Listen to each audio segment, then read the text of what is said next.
তবরকের জন্য 20 কেজি চাউল দিয়ে গেল। আমি দুইজন যুবকের কাছ থেকে 20 করে 1 মণ চাউল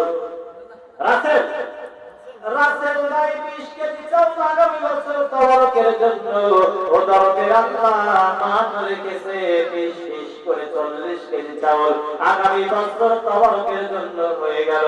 ও তবরকের আল্লাহ কোন আশায় দিয়ে গেল না তুমি ভালো জানো। নিয়োগ করেছি কার জন্য? আল্লাহর জন্য। এরকম দুইজন যুবক নাই যে আমি 20 কেজি চাউল আগামী বছর তবরকের জন্য দেব, এরকম কোন যুবক নাই ভাই এর ভিতরে? নয় তাকবীর। ভাই নামটা কি? ও তবরকের আল্লাহ মুখ ভর্তি দাড়ি, কত সুন্দর চেহারা, মাওলা আগামী বছর তবরকের জন্য 18 মণ চাউল দান করে গেল।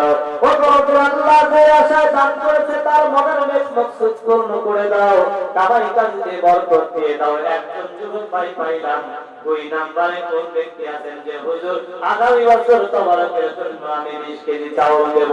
মাত্র 2 জন মানুষের কাছ থেকে আমি দাবি করেছি, একজন হয়ে গেছে, আরেকজন হইলেই আমি দিতে দেব।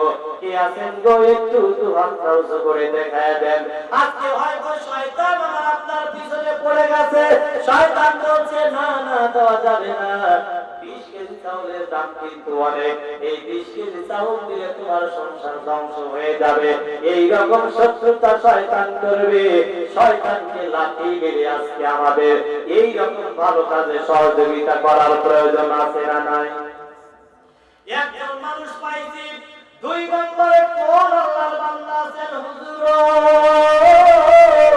আগামী বছর তবরকের জন্য আমি 20 কেজি চাউল দেব, এই রকম কোন আল্লাহর বান্দা আছেন? একটু চালু করে হাতটা দেখা দেন। এই দুনিয়ার মুখে মানসামারা টাকা পয়সা ধন দৌলত, টাকা পয়সা ধন দৌলত জায়গা জমি সব পড়ে থাকবে, আমি আপনি মাত্র 3টা কাপড়ের কাপড় নিয়ে কিন্তু অন্ধকার কবরে চলে যাব। আমি আপনি টাকা পয়সা ধন দৌলত কিন্তু সঙ্গে নিয়ে যেতে পারবো না, এই টাকা পয়সা এই দুনিয়ার বুকে পড়ে থাকবে। ও বাজার টাকা পয়সা সব পড়ে থাকবে, মাত্র 3টা কাপড়ের কাপড় নিয়ে আমাকে আপনাকে কবরে যেতে হবে। আপনি জীবিত থাকা অবস্থায় আজকে যদি দান করতে পারেন তাহলে এই দানগুলো কবরে আমার আপনার জন্য নাজাতের উসিলা হয়ে যাবে। একজন মানুষের কাছ থেকে আমি 20 কেজি চাউল চাই, এই একজন মানুষকে এই গভীর রজনীতে সবার দরজা বন্ধ হয়ে গেছে, আমার আল্লাহ পাকের রহমতের দরজাটা খুলে গেছে। এই মুহূর্তে যদি আমি আপনি 20 কেজি চাউল দেই, আল্লাহ পাক রহমত দিয়ে ভরে দিবে। কোন যুবক আছেন? ওই যে একটা যুবক হাত তুলেছে, 20 কেজি চাউল। ভাই তোমার নাম কি? নায়েব তাকবীর। ও দরজা আল্লাহ যুবক মানুষ, মাওলা তুমি লক্ষ্য করে দেখো, আগামী বছর তবরকের জন্য 20 কেজি চাউল দিয়ে গেল। আমি 2 জন যুবকের কাছ থেকে 20 করে 1 মণ চাউল রাসেল ভাই 20 কেজি চাউল আগামী বছর তবরকের জন্য ও তবরকের আল্লাহ মান রেখেছে 20 করে 40 কেজি চাউল আগামী বছর তবরকের জন্য হয়ে গেল। ও তবরকের আল্লাহ কোন আশায় দিয়ে গেল না তুমি ভালো জানো। মাওলা মনের নেক মকসুদ পূর্ণ করে দাও। ও তবরকের আল্লাহ আসরের ময়দানে এই দানের বিনিময়ে আরশের নিচে ছায়া দান করে দাও, বিনি হিসেবে বেঁচে যাওয়ার মতো সুযোগ করে দাও। আমরা সকলেই বলি আমিন। গভীর রাত্রি হয়ে গেছে, জানি সবার শরীর ঘুম চলে আসে। এখন যত ভালো কথাই বলি কথাগুলো কানের ভিতরে যাবে না, কারণ আমরা সবাই কৃষক মানুষ, সবাই কাজে ব্যস্ত থাকি, সারাটা দিন কাজ করি। এর জন্য রাত্রে আমাদের আরামেরও প্রয়োজন আছে, আছে না? এর জন্য আমি আর দিতে জানবো না। যদি আমার আলোচনার ভিতরে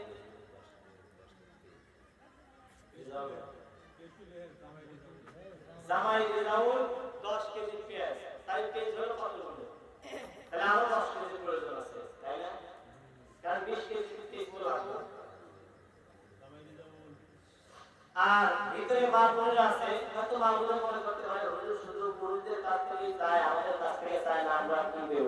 মা বোনেরা আপনারা যারা দিবেন ইনশাআল্লাহ বলে দিবেন, আপনাদের দানটাও আল্লাহ পাক কবুল করে নেবেন, আপনারাও দিতে পারেন। কারণ হলো দান যিনি করবেন 20 কেজি, একাই 20 কেজি, নারায়ে তাকবীর। ওই দরজার আল্লাহ আগামী বছর তাবারকের জন্য 20 কেজি পেঁয়াজ দিয়ে দিলেন। নাম কি? দাউদ জামাই। জামাই 10 কেজি 20 কেজি করে।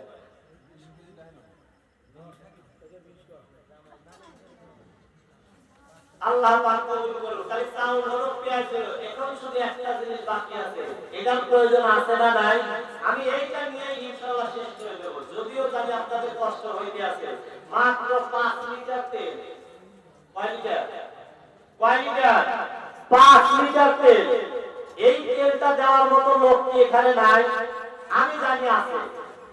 আল্লাহ পাক এর ভিতর থেকে কাকে কবুল করবেন? শেষ বলো যার, সব বলো তার। আল্লাহ নারায়ে তাকবীর। ও দরবার আল্লাহ, চাউল পাইলাম, পেঁয়াজ পাইলাম, 5 লিটার তেল যাওয়ার সঙ্গে সঙ্গে পেয়ে গেলাম। ও দরবার আল্লাহ, তোমার যুবক বান্দা আগামী বছর তবারকের জন্য 5 লিটার তেল ও দরবার আল্লাহ কোন আশায় দান করে গেল মাওলা, তুমি ভালো জানো। তুমি বান্দার মনের নেক নকশা পূর্ণ করে দাও, কামাই কাজে বরকত দিয়ে দাও, সকল প্রকার বালা মুসিবত থেকে তুমি হেফাজত করো। আমরা সকলেই বলি আমিন। আর একটু আওয়াজ করে বলি আমিন। প্রিয় মুসলমান ভাইরা, আমি যদি আপনাদেরকে আলোচনার মাধ্যমে কষ্ট দিয়ে থাকি তাহলে আল্লাহ আমাকে মাফ করে দিবেন। আমার জন্য দোয়া করবেন, আল্লাহ পাক যতদিন বাঁচিয়ে রাখবে কোরআন এবং হাদিস থেকে কথা বলার মতো যেন সুযোগ তৈরি করে দেয়। আমরা সকলে বলি আমিন। যারা বাহিরে আছেন ইনশাআল্লাহ সবাই ভিতরে চলে আসি। এখন জিকির হবে ইনশাআল্লাহ। আমরা জিকির শরীক হওয়ার মাধ্যম দিয়ে সর্বশেষে আখিরি মুনাজাত হবে, তারপরে ইনশাআল্লাহ তাবারক দেওয়া হবে। ইনশাআল্লাহ আমরা আসলে পরিবেশ যেখানে যেরকম সেখানে সেইভাবেই চাইতে হয়। গতকালকে গিয়েছিলাম রংপুর মাহফিল করার জন্য, ওখানে 2:30 পর্যন্ত মাহফিল হয়েছিল। ওখানে মাহফিল ওরা ওই গভীর রাতে পর্যন্ত মাহফিল হয়। আমি চিন্তা করলাম গতকালকে 2:30 পর্যন্ত মাহফিল করে আজকে মাহফিল করা যাবে, কারণ আমরাও তো মানুষ, আমাদের গলাবাজি করা এটা আসলে খুবই কঠিন একটা কাজ। যারা করে তারাই বোঝে। আমার জন্য ইনশাআল্লাহ দোয়া করবেন তো, প্রাণ খুলে দোয়া করবেন, আল্লাহ পাক যেন আমাকে দ্বীনের দায়ী হিসেবে কবুল করে নেয়। আমরা সকলে বলি আমিন। এই বলে আমার আলোচনা এখানেই শেষ হচ্ছে। ওয়াকিল দাওয়ানা আলহামদুলিল্লাহি রাব্বিল আলামিন। আসসালামু আলাইকুম ওয়া রাহমাতুল্লাহি ওয়া বারাকাতুহু।